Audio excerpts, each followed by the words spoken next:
Hello, welcome to the maiden edition of what I termed as Investors Guides. Either you're a business professional or an entrepreneur that is looking into diversifying his or her investment portfolio, then the guides I'm going to be sharing on this channel is going to help you make a successful and seamless real estate transactions. Before we dive in, it is good to let you know that investing in real estate is just like marrying a wife. If you get it wrong from the very first step, then you are subscribed for a lifetime of trouble. Now, let's dive in. The very first factor to consider before investing in real estate is financial evaluation. You need to know your net worth, know your financial status. That will help you know if you can actually buy that property. A whole lot of times I advise investors to do a list of their income and a list of their expenses before venturing into real estate investments, because there's no point in investing in real estate and then becoming a liability to others after your investment. The goal is to always keep your assets up and bring your liabilities down. I used to advise my investors to not put all they have into investment because it is unwise. For instance, for someone earning 500,000 naira on a monthly basis, and before the intention to invest, your expenses on a monthly basis is almost 300,000. You are now subscribing to a payment plan of more than 200,000. Then you are actually entering into an investment that you might not be able to handle on the long run. So this is why I used to advise investors to know their financial status. Even if you are venturing into a payment plan, know your status, know if you can continue that payment. A good analogy for this: sometimes December last year, I have an investor who called me.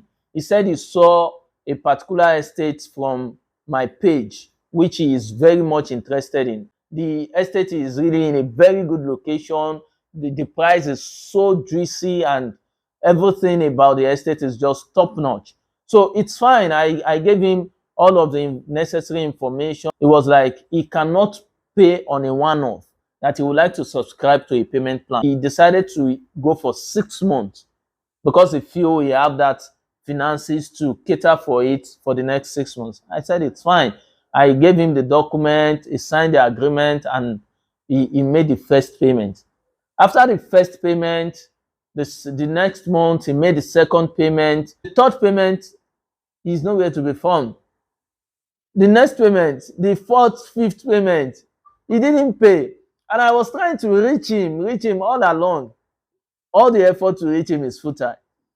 On the last payment, he just called me. Then he made it clear to me that he cannot continue with that payment plan, that he cannot even buy that land anymore. He wants to withdraw and take his money.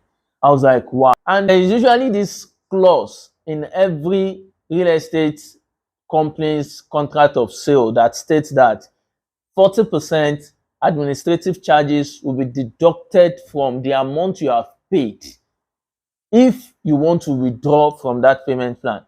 And because he saw all of these things well before making his payment, he agreed to them. And I told him, if you are going to take your money, then it is only 60% that will be given to you, 60% of what you have paid. He agreed. Then I processed it with the company and they gave him the 60%, while the company withheld the 40%. Well, companies usually do this because then they would have paid the realtor and anyone, if he is introduced to them by a realtor, and other administrative charges may have been removed from it. So what has he done? He has committed an investment suicide because he didn't do a proper analysis for what he wants to invest in. Now, that has actually affected him financially. So it is always good to know exactly what you can afford before going into real estate investment, so you don't end up making a loss when you are supposed to be having a profit in real estate. Some buy properties to become citizen of other country, other buy properties to fund their children's education, while some invest in real estate so it can form equity for them for a bigger investment in the future. Irrespective of what your own purpose is, just make sure you have an investment goal. This is the second most important factor when investing in real estate. It is important that you have a goal. This will determine the location and a lot more when it comes to your real estate investment. About a few weeks ago, a client of mine from diaspora called and he told me that he wants to invest in a property that will give him a passive income. Passive income on the line. He already set out a goal for his investment. He wants something that will give him cash flow. Though in our conversation, he was talking about Ekpe, Ibejuleki because of the noise about these locations in the Lagos real estate market. But then I was able to make him understand that for your purpose, passive income, then you cannot look towards that end. Because he had good investment purpose, I was able to recommend some investment opportunities in fine locations where he can make passive income weekly, monthly to make sure that his investment goal is met. So before you set out for an investment, make sure your goal is clear because the clarity of your purpose has a lot to do on your investment. If you have been watching this video and you are learning from it, kindly hit the like button, subscribe, and turn on the notification bell so you will be the first to be notified on our next guide. In defining your purpose of investment, you should also consider what you are buying. Are you buying for a residential purpose or a commercial purpose? A whole lot of people have bought into estates, residential estates, with intention of building schools, doing a whole lot of commercial activities right inside an estate. This is totally wrong, and that is majorly because your investment purpose wasn't clear enough. If you have a very clear investment purpose, there are many real estate companies that are selling out estates with both commercial and residential plots. If you are buying residential plots, you cannot use it for commercial activities. You would not be allowed. So if your intention or for investing is for commercial purpose, let your realtor or the company you are buying for know your purpose, and that will make them recommend which is best for you. The third most important factor to consider before investing in real estate is location. Location is termed by many experts as king of factors to consider in real estate investments. And truly, the importance of location in your real estate investment cannot be overemphasized because it determines the value and development that comes into your investment. Now, before looking at locations to invest, in Nigeria, for instance, out of the 36 states and the FCT, there are only few states where you can invest in real estate and expect good return on investment within few months. There are locations you would invest, even within Lagos, that you will not get the same return as you will get in other locations. What will take you 4 to 5 years to get in some locations within Lagos will take you 6 to 12 months to get in other locations. This is why when setting out to invest, you need to do a proper analysis of the location you want to invest in. Number one, what are the developments that are coming to that location? If you're buying for residential, is it in proximity to your business or workplace?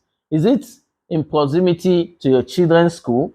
Is it closer to a marketplace? Is it closer to all of the things that will make life comfortable for you and your family? These are things you should consider. What is the road network like?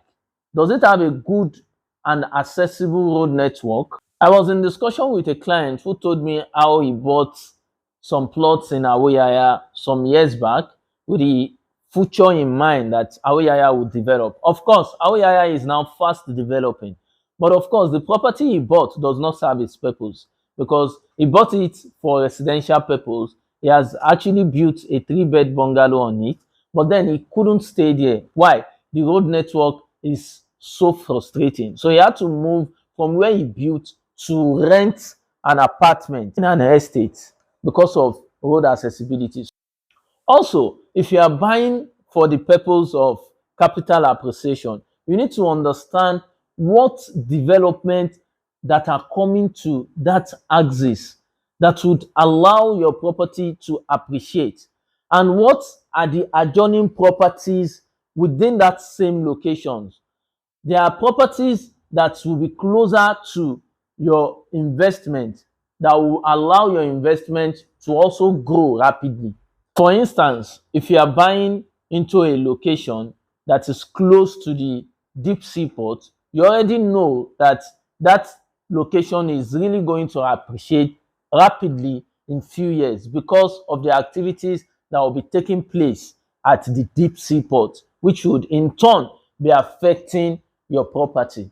So you need to put into a good calculation before investing in a particular location so you can get the most of your investment. The fourth most important factor you must consider before setting out for a real estate investment is your budget.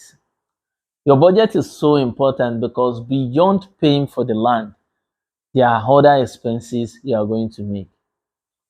If the land is being introduced to you by an agent, then you're going to pay agency fee, you're going to pay legal fee, you are going to pay documentation fee, you are going to pay developmental fee, you are going to pay a whole lot of fees because survey plan is there and urban and regional fees if you are going to build. So, and Nigeria has a culture where you have to settle the original landowners. We call them omonile. So, there are a whole lot of bills aside from the money used in buying that land. So, you need to set out funds for these other things if you intend buying properties in Nigeria.